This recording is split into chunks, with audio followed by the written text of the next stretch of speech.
अगला पैराग्राफ देखो। बस की रफ्तार अब 15-20 मील हो गई थी। मुझे उसके किसी भी हिस्से पर भरोसा नहीं था। अब लेखक कह रहे हैं अब जो बस थी उसकी स्पीड कितनी थी, 15 से 20 मील थी। अब लेखक को बस के किसी भी हिस्से पे किसी प्रकार का भरोसा नहीं था। अब उन्हें लग रहा था कि ब्रेक फेल हो सकता है, स्टीयरिंग टूट सकती है, कि किसी भी पार्ट से उनको भरोसा नहीं। उन्हें लग रहा था कि कहीं किसी भी समय ब्रेक फेल हो सकता है, स्टीयरिंग भी टूट सकती थी। प्रकृति के दृश्य बहुत लुभावने थे। जब वो जा रहे थे, रात का समय था और चांदनी रात थी, तो जो प्रकृति थी के दृश्य बहुत सुंदर लग रहे थे। दोनों तरफ हरे भरे पेड़ थे जिन पर पक्षी बैठे थे। मैं हर पेड़ को अपना दुश्मन समझ रहा था। जो भी पेड़ आता डर लगता इससे बस टकराएगी। अब थे तो बहुत सुंदर दृश्य, लेकिन लेखक का मन नहीं लग रहा था उस दृश्य को देखने। उनके अंदर एक डर था। डर किसका? वो हर पेड़ को अपना दुश्मन समझ लेते कि जो भी पेड़ आता वो कहते नहीं यही मेरा दुश्मन है, यही मेरा प्राण ले लेगा। क्यों? क्योंकि वो उन्हें लगता है जो भी पेड़ उन्हें सामने आता जो भी पेड़ दिखाई देता है, उन्हें लगता है कि कहीं इस पेड़ से ही बस टकरा जाएगी और मेरी मृत्यु हो जाएगी। और जैसे जैसे वो पेड़ निकलता तो यही भावना उनकी दूसरे पेड़ से होती। अब उन्हें कोई झील दिखती तो वो सोचते कि कहीं बस इस झील में न गिर जाए और हमारा अंत यहीं पर न हो जाए। फिर आगे कहते हैं एकाएक फिर बस रुकी। ड्राइवर ने तरह तरह की तरकीबें की पर चली नहीं। फिर एकाएक मतलब अचानक से फिर से बस रुक गई और ड्राइवर ने बहुत सारे उपाय किए, बहुत सारा कुछ किया उस बस को चलाने के लिए, पर वह बस आगे नहीं बढ़ी। सविनय अवज्ञा आंदोलन शुरू हो गया था। कंपनी के हिस्सेदार कह रहे थे बस तो फर्स्ट क्लास है जी, यह तो इत्तेफाक की बात है। लेखक कह रहे हैं कि सविनय अवज्ञा आंदोलन की बस के सभी पार्ट्स ने, सभी भागों ने ड्राइवर की आज्ञा का पालन करने के लिए मना कर दिया। यहाँ पे भी व्यंग कर रहे हैं लेखक, सविनय अवज्ञा आंदोलन शुरू हो गया। और जो कंपनी के हिस्सेदार थे जो इसमें बैठे थे वो क्या कह रहे थे, अरे बस तो फर्स्ट क्लास है, यानी बहुत बढ़िया है, यह तो इत्तेफाक यानी समय की बात है, कभी कभी हो जाता है, नहीं तो ये बस बहुत अच्छे से चलती है। क्षीण चांदनी में वृक्षों की छाया के नीचे वह बस बड़ी दयनीय लग रही थी। लगता जैसे कोई वृद्धा थक कर बैठ गई हो। हमें ग्लानि हो रही थी कि बेचारी पर लदकर हम चले आ रहे हैं। अगर इसका प्राणांत हो गया तो इस बियाबान में हमें इसकी अंत्येष्टि करनी पड़ेगी।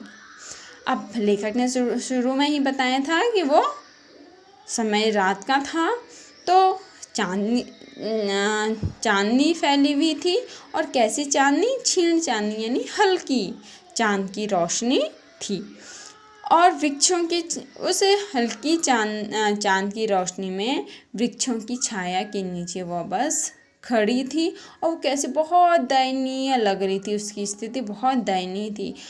उसे देखकर ऐसा प्रतीत हो रहा था कि जैसे कोई वृद्धा यानी कोई वृद्ध स्त्री थक करके बैठ गई हो। हमें ग्लानि हो रही थी। हमें क्या ग्लानि हो रही थी कि हम इस बेचारी बस पर लदकर चले आ रहे हैं, कि हम कैसे इस बूढ़ी बस पर बैठे हुए हैं। अगर इसका प्राणांत यानी अगर हमारे बैठने से इसकी मृत्यु हो गई तो इस बियाबान का अर्थ होता है सुनसान जगह, ऐसे सुनसान जगह पे हमें इसकी अंत्येष्टि का मतलब होता है अंतिम संस्कार। इस सुनसान जगह पर हमें इसका अंतिम संस्कार करना पड़ेगा। हिस्सेदार साहब ने इंजन खोला और कुछ सुधारा। बस आगे चले, उसकी चाल और कम हो गई। अब जो हिस्सेदार साहब ने फिर क्या किया, उसका इंजन खोला और उसमें कुछ ठीक किया। उसके बाद बस चलने लगी और कैसी उसकी स्पीड और भी कम हो गई। धीरे धीरे वृद्धा की आंखों की ज्योति जाने लगी। चांदनी में रास्ता टटोल कर वह रेंग रही थी। आगे या पीछे से कोई गाड़ी आती दिखती तो वह एकदम किनारे खड़ी हो जाती और कहती, निकल जाओ बेटी, अपनी तो वह उम्र ही नहीं रही।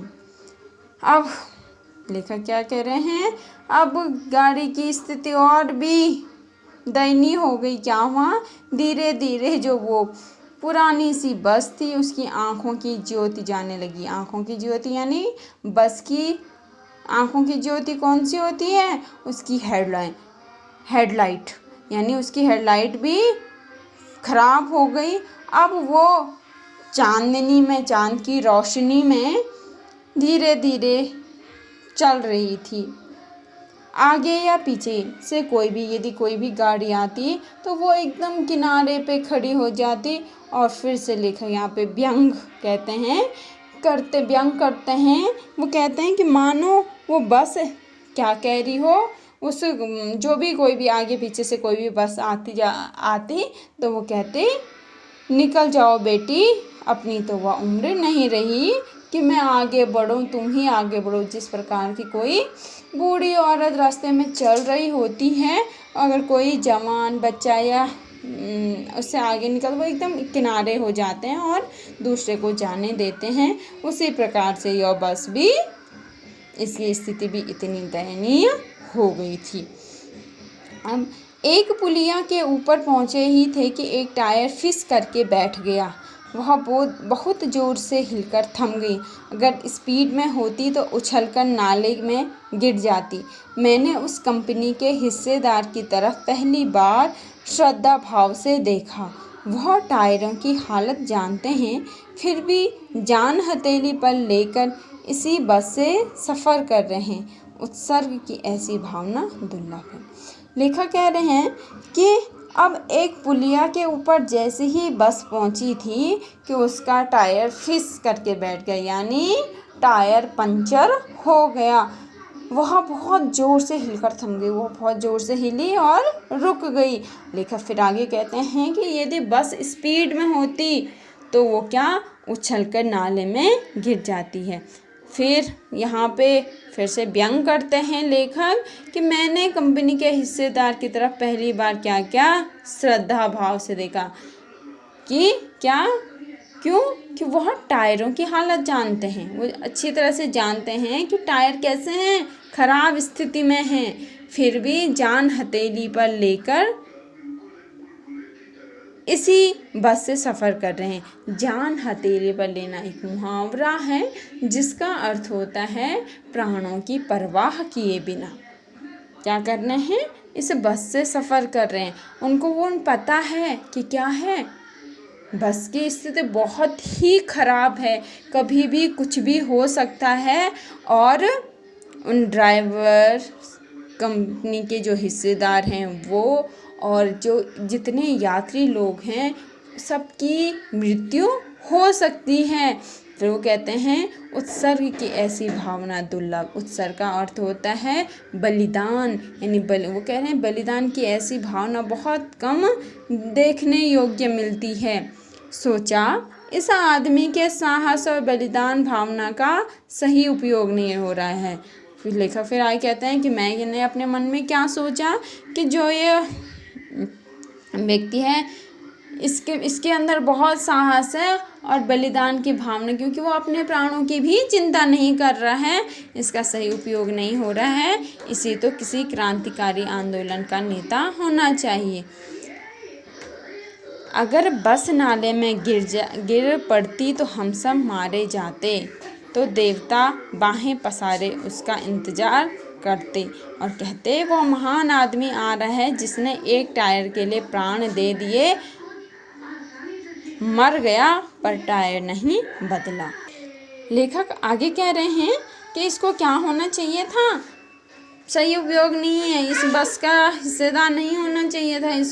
इसको तो किसी क्रांतिकारी आंदोलन का कोई नेता होना चाहिए था, जहाँ पर उसकी देशभक्ति दिखाई देते, जहाँ पे क्रांतिकारी क्या करते हैं, अपने प्राणों की चिंता किए बगैर देश की रक्षा करते हैं। लेकिन यहाँ पे यह व्यक्ति क्या कर रहा है, उसको भी अपने प्राणों की चिंता नहीं है, वह तो अपने साथ साथ औरों को भी मार रहा है। तो कह रहे हैं अगर बस नाले में गिर गई होती तो हम सब मर जाते, और देवता बाहें पसारे उसका इंतजार करते और कहते देखो कितना महान आदमी आ रहा है, इसने कितना बड़ा महान काम किया, जिसने एक टायर के लिए प्राण दे दिए पर टायर नहीं बदला। इसने कहना है कि एक टायर के लिए इसने प्राण दिए लेकिन टायर नहीं बदला। दूसरा घिसा टायर लगाकर बस फिर चली। अब वो कंपनी के हिस्सेदार ने क्या किया, एक दूसरा टायर लगा दिया। वो टायर भी कैसा, घिसा हुआ था, यानी वो भी अच्छी स्थिति वाला टायर नहीं था, और वो बस पे लगाया और बस फिर चलने लगी। अब हमने वक्त पर पन्ना, लेखक कह रहे हैं कि अब उन्होंने समय से पन्ना पहुंचने की उम्मीद छोड़ दी थी, और यहाँ तक कि अब तो उन्होंने समय पर क्या, पन्ना कभी भी पहुंचने की उम्मीद छोड़ दी थी। पन्ना क्या, कहीं भी कभी भी पहुंचने की उम्मीद छोड़ दी थी। क्या कह रहे हैं लेखक कि अब तक पहले तो वो सोच रहे थे समय पर क्या करेंगे, पन्ना पहुंचेंगे। अब जो स्थिति थी बस की, तो उसे देखकर समय पे तो क्या, अब पन्ना तो क्या, कहीं भी अब हम नहीं पहुंच सकते। क्यों, बस की स्थिति बहुत जर्जर थी। जिंदगी इसी बस में गुजारनी और इससे सीधे उस लोक में प्रयाण कर जाना।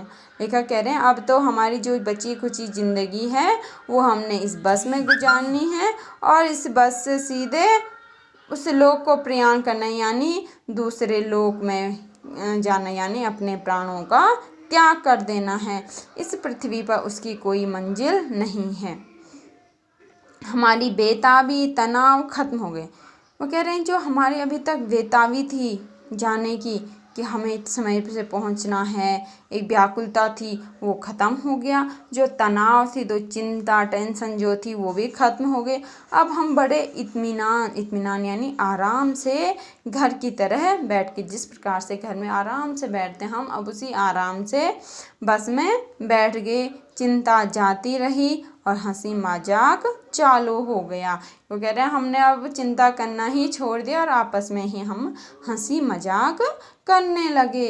तो आपने देखा कि कई लोग क्या करते हैं, पैसों के लिए कुछ, वो भी क्या, थोड़े से पैसों के लिए अपने प्राणों के साथ साथ और लोगों के भी प्राणों की बलिदान कर देते हैं। उनके प्राणों की कोई चिंता नहीं कर देते हैं। यही व्यंग इन्होंने हरिशंकर परसाई ने इस समय दिखाया है।